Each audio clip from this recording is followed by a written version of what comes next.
What's going on, guys? This is Patty, and it's been a while since I posted a commentary or a MOA video, so I'm going to do both here. And the only reason it's a MOA video is because it's the only game I had that was long enough to actually do a fairly decent 10-minute, 11-minute commentary with. But for those who must know, this is Overwatch with the newly buffed MP5. I'm running Specialist. I play the objective, and I run around, and I get a MOA. It's pretty fun. And we win, too, so that's a plus. Now, a while back, I did a video asking what happened to the community. You know, since COD 4, I think, the community just went downhill. And it's full of little kids and, you know, all these stupid trick shot clans and all this garbage. If you didn't see that, it'll either be in the annotation or the description, one of the two. I'll probably remember at least one. Now I'm going to do something similar here. I'm going to ask the community again. This time, it's going to be specifically pertaining to Modern Warfare 3. Now, Modern Warfare 3 had major hype. They had this whole new development team from Infinity Ward, and then they threw Sledgehammer, and then Raven Software. And Raven, I've dealt with them before. They made the game Singularity. And Singularity, honestly, is one of the best single-player campaigns I've ever played. And this is coming from a person who's played Half-Life 1 and Half-Life 2 numerous times over. So if you haven't played Singularity, you can check that out. On top of all the hype, we also had Call of Duty Elite, which was hyped in itself to be this whole new experience for DLC and exclusive content. It's supposed to save us all this money. And it seemed like a good idea. So, for those of you who still play, like myself, or those of you who played at the beginning and then stopped at some point, what are the things that brought you to the game? What are the things you liked? And then what are the things that you hated and drove you away? And then, again, like myself, for those of you who bought Elite, what are the things you liked about the service? And what are the things that you ended up hating? Honestly, I'm just kind of wanting to see the different opinions people have between the things they liked and the things they hate. Honestly, for me, I'm a COD junkie. You know, the Call of Duty franchise is the one fast-paced, first-person shooter that likes to itch my trigger finger. I'll put it that way. And I've been playing since Call of Duty 2. I'm 20 right now. I've been playing since I'm like 12 or 13 on the original Xbox. And I feel like I got ripped off. I bought Modern Warfare 2, and I swore I'd never buy another Infinity Ward game again. And with all the changes they made, I gave them a chance. I gave them the benefit of the doubt, and I gave him a chance. Honestly, the thing that pulled me in the most is Specialist. Because I never really liked kill streaks, but they were there, so, you know, I might as well not handicap myself by not running any kill streaks at all. I like these, because these weren't just kill streaks. You had Strike, you had Support, you had Specialist. These were just perks. This meant you didn't have that guy bickering in your ear every time you died that a kill streak was ready. But it wasn't only that. It let me use all the perks that I didn't really want to use, like Recon, Blind Eye, Assassin, Stalker, Steady Aim, Blast Shield, Scavenger. I got Marathon Pro through Specialist, and that's 8+ kills. That's like what? I think it's, is it 16 miles or is it 25 miles? It's one of the two.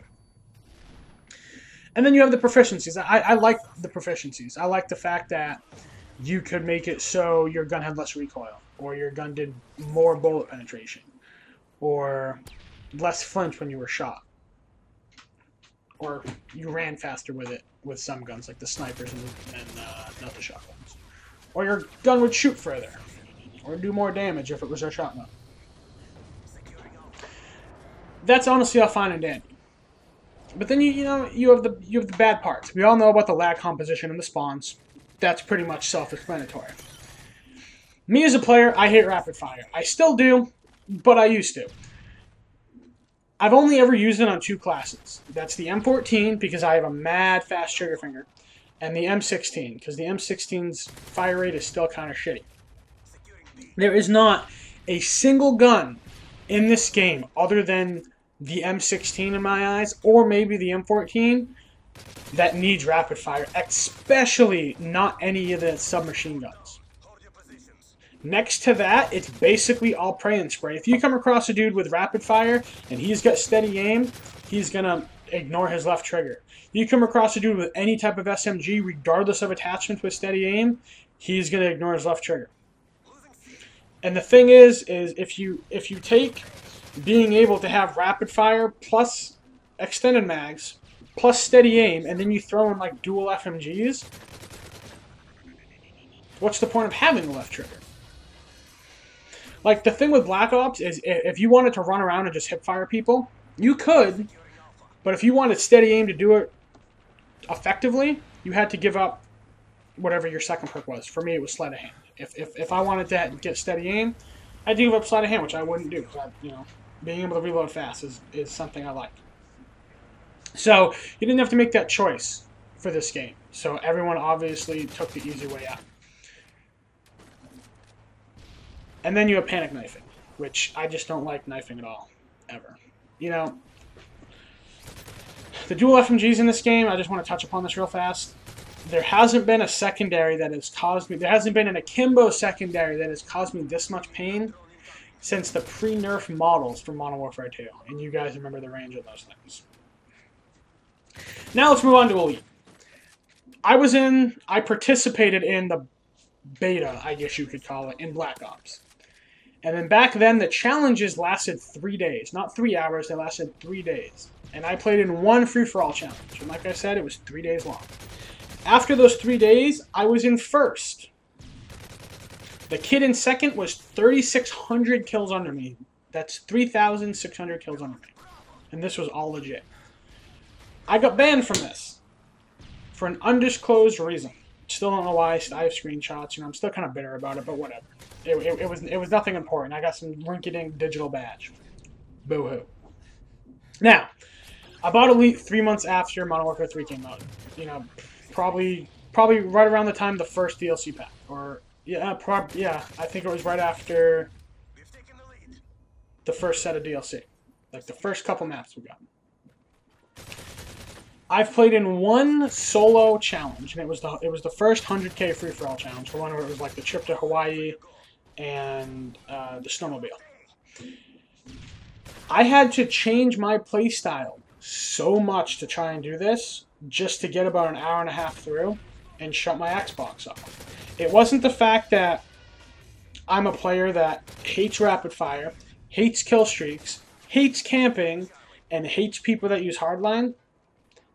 But the fact that in order to compete with the people that were doing it, I had to become one of those people. I had to toss on like an MP7 rapid fire extended mag, hardline, dual FMGs, kill streaks. I hated it. But that was only half the reason why I stopped. The other half was winning these things is mostly luck. You have to get into games that are just starting. And then you have these people that the second the game ends, they leave and then instantly get into this brand new lobby that hasn't started every single time. Now you get further into Elite, and then you got the DLC. And this was the whole emphasis of Call of Duty Elite. The new DLC experience. You know, save all this money. When people think DLC for a first-person shooter, they think of maps. Big maps, small maps, sniping maps, close quarters maps, everything in between. Yeah, we got our maps, one of them being a rehash from Modern Warfare 2 being Terminal. But on top of those maps, the DLC included was game modes. And these are some of the stupidest game modes ever. Okay, we have Infection, so we have people that can now boost for fucking Moabs. We have Drop Zone. Okay, you know, that gets all the stupid trick shotting plans into one game mode. Then you have Gun Game, which is just gun game. Well, Drop Zone, Infection, and Gun Game were all on the disc and accessible to play via private match when all of us bought the game. So you're counting your DLC as content that was already on the disc when the game came out. That's not DLC. You guys aren't Capcom. You guys can't charge people money for DLC that's already on the disc. As of now, we're still short $5 worth of DLC. They said we're going to be pumping out all this DLC. You guys are going to save all this money. Paid $50 for Elite. It's 4,000 Microsoft points. As of now, if you were to buy every collection individually, that's $45. So right now, we technically are in the hole. $5. And then they charge people elite to play Spec Ops missions. I don't know a lot of people on my friends list, and my friends list is full, that play Spec Ops all the time. Why are you charging people for missions that can only be done with one other person?